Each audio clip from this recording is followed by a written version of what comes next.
밤은 깊었다. 하늘은 붉게 물들었고 빈지 피인지 알 수 없는 액체가 왕궁의 기와를 타고 흘러내렸다. 그 피빛 하늘 아래 여리는 아무 소리도 들리지 않는 고요 속에 갇혀 있었다. 바닥의 차가움이 온몸으로 번졌지만 그보다 더 두려운 건 점점 사라져가는 감각이었다. 눈꺼풀은 천근처럼 무겁게 내려앉았고 숨결은 마치 세상과의 마지막 시를 잡고 버티는 듯했다. 수기의 살에 닿은 자는 3일을 넘기지 못한다는 말이 있었지만 그녀는 이틀째 버티고 있었다. 여리의 옷자락은 찢기고 손등엔 푸른 자국이 번져 있었다. 입술은 창백하게 말라가고 있었지만 아직 그녀의 손끝은 살아 있었다. 그것이 강철이 희망을 놓지 못하는 이유였다. 윤갑의 몸에 깃든 강철은 그녀 곁에 무릎 꿇고 앉아 떨리는 손으로 이마에 식은땀을 닦아주고 있었다. 강철의 눈엔 핏빛이 서려 있었다. 단순한 분노가 아닌 두려움, 그녀를 잃을지도 모른다는 공포였다. 여리야, 안 돼. 아직은 안 돼. 그의 손등엔 오래전 부적이 그려진 상처, 자국이 흐릿하게 남아 있었다. 그것은 여리가 처음 그에게 건넸던 것이었다. 당신은 사람입니다. 라고 말하며 그 기억이 지금 그의 심장을 짓눌렀다. 하지만 시간이 없었다. 왕은 이미 궐 전체에 피해 장막을 펼치며 귀신을 꿰어낼 큰 계략을 준비했지만 먼저 움직인 자는 따로 있었다. 이무기 비비였다. 풍산에게 정체를 들킨 비비는 조용히 웃었다. 그녀의 속눈썹 사이로 짙은 안개가 흘렀고 그녀의 그림자는 사람의 것이 아니었다. 지금까지 60을 넘긴 탐욕스러운 노인 88명을 삼켰고 이제 단 12명만 남았다. 하지만 그 마지막 12명을 채우기엔 시간이 부족했다. 강철, 내가 여리 곁에 있는 걸 보니 역시 마음에 든 게 맞군. 그녀의 속삭임은 살처럼 부드러웠지만 안개처럼 날카로웠다. 여리를 바라보는 강철의 눈빛을 보고 비비는 문득 오래전 기억을 떠올렸다. 그는 강철과 같은 이무기 혈통에서 태어났지만 스스로 인간을 혐오했다.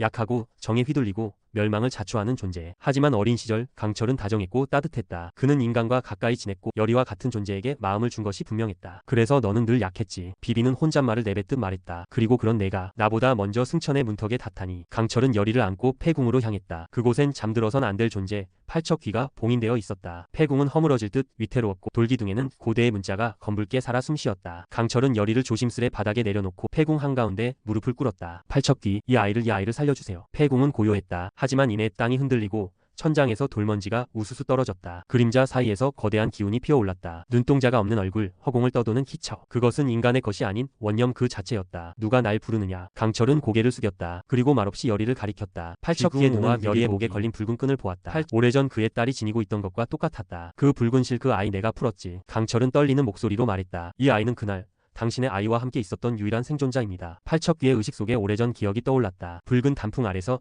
아이와 웃던 짧은 오후, 그리고 그 아이를 품에 안고 거를 불태우던 순간, 그날의 절규와 피의 냄새가 그의 내면을 갈랐다. 왜 다시 나를 깨운 것이냐. 강철은 눈을 감고 대답했다. 누군가는 그날의 기억을 끝내야 합니다. 여리는 이 모든 고리를 끊을 수 있는 유일한 사람입니다. 그 순간 폐궁의 천장을 가르며 검은 안개가 몰려왔다. 비비였다. 역시 여기군. 팔척귀. 그는 천천히 걸어왔다. 허공을 밟는 듯한 발걸음, 그리고 마치 달빛에 젖은 것처럼 반투명한 몸. 그는 더 이상 온전히 인간도 이무기도 아니었다.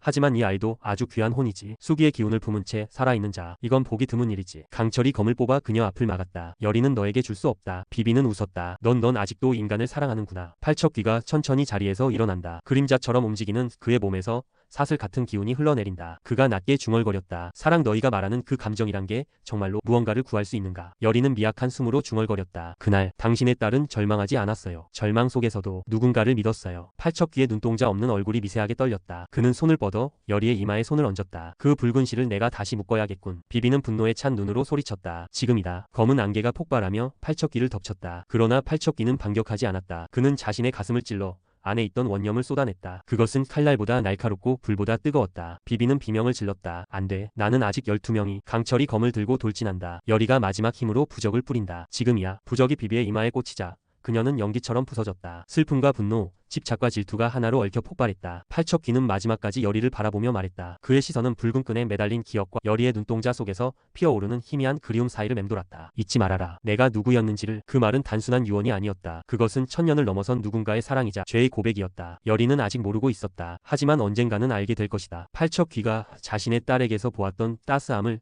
그녀에게서도 보았다는 걸, 그리고 그 감정이 사랑이었다는 사실을. 그 순간 여리의 가슴 깊은 곳에서 설명할 수 없는 감정이 피어올랐다. 마치 아주 오래전부터 누군가의 시선이 자신을 향하고 있었다는 듯한 아득한 기시감. 폐궁은 무너졌고 밤은 가라앉았다. 여리는 깨어났고 강철은 그녀의 손을 잡았다. 그것은 차가웠지만 오래전부터 지켜오던 따스함과 같았다. 그는 자신이 누구였는지를 잊지 않고 있었다. 용이 되기를 거부하고 인간의 몸에 갇힌 이유는 단 하나, 그녀 곁에 남기 위해서였다. 이제 괜찮아. 끝났어. 여리는 고개를 저었다. 아니요, 그들은 잊히길 원하지 않았어요. 난 기억할게요. 멀리 어둠 속 수기의 우물 속에서 이정이 눈을 떴다. 그리고 그의 눈앞에 어린아이 형상의 존재가 서 있었다. 흐릿한 목소리가 들려왔다. 야광기였다. 구독, 좋아요, 알림 부탁해요.